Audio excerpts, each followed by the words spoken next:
So what you will see with these sea people is that they will stay within this Levant area, this Levantine area. They will make it their home. And they would become a mighty name within this area.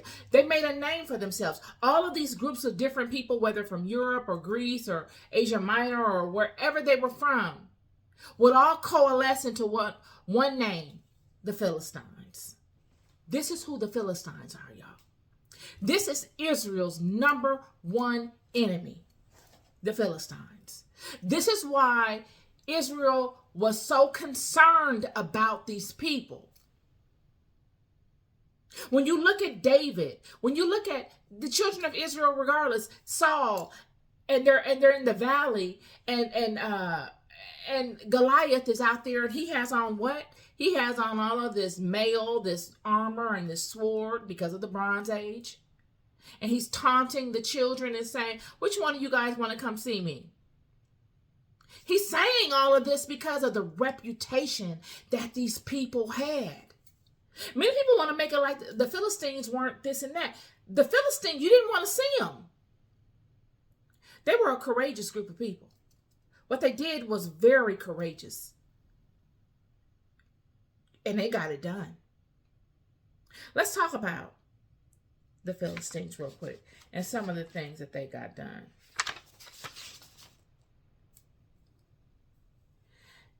They are the only group of people that was able to take the Ark of the Covenant. They took Israel's power source. How do you take Israel's source of power?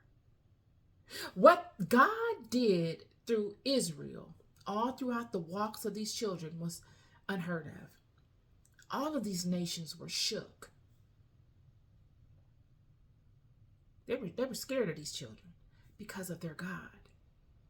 And you mean to tell me that this group of marauders came and took that power source that led you to such success? They took your success from you. They took your power. They demoralized Israel.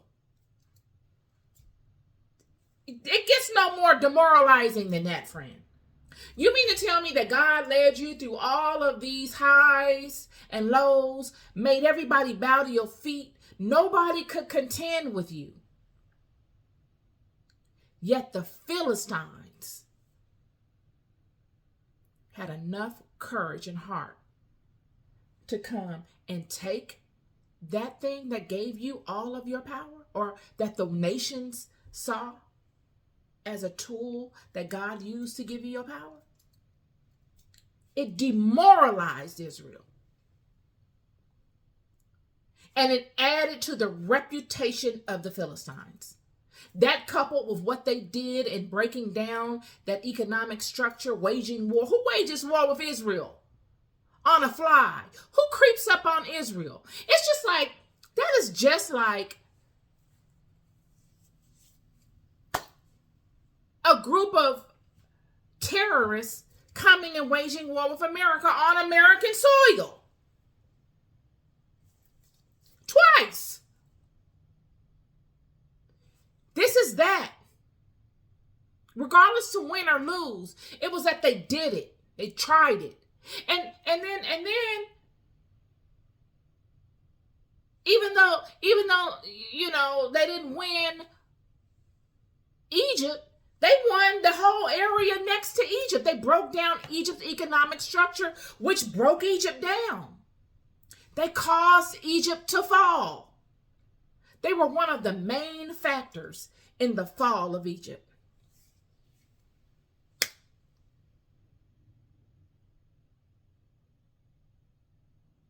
Then they go and take the Ark of the Covenant. They're saying everybody can get it. They're saying we don't care about nothing you're talking about. Everybody can get it. They had superior ironworking skills. They had better weapons.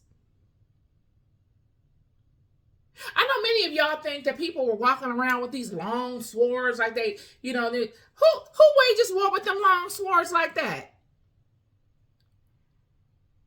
These people were runners. They will chase down a chariot, kill the horse, and get after the rider. They didn't care anything about a chariot. A chariot was a technological advancement of the time. It gave the people the advantage, the man on it the advantage of getting after you quickly or getting away from you quickly. It gave the person the advantage of multiplying their victims in a small amount of time,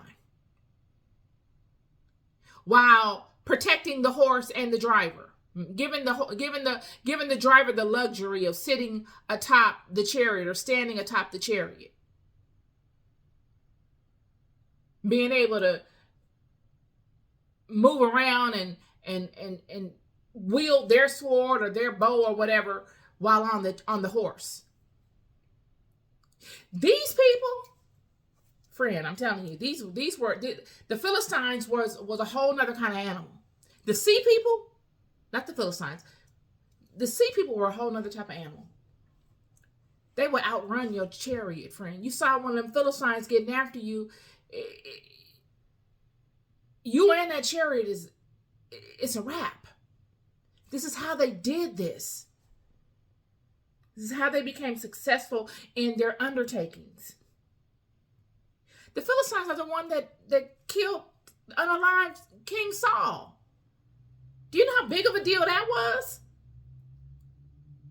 The Philistines didn't care about any of our stories, friend. When we look at Saul and Saul's situation and him being unalived by the Philistines, we look at the story of what happened before it and what was his reputation with God and what did he do. And the Philistines didn't care about none of that. Neither did the nations that were onlooking. All they saw was the Philistines unalived the first king of Israel, which was Saul, Israel's first king that they wanted so badly and that they just had to have and they were so proud of having. The Philistines unalived him and his sons.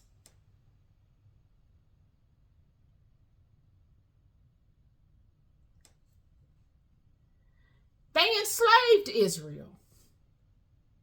The Philistines.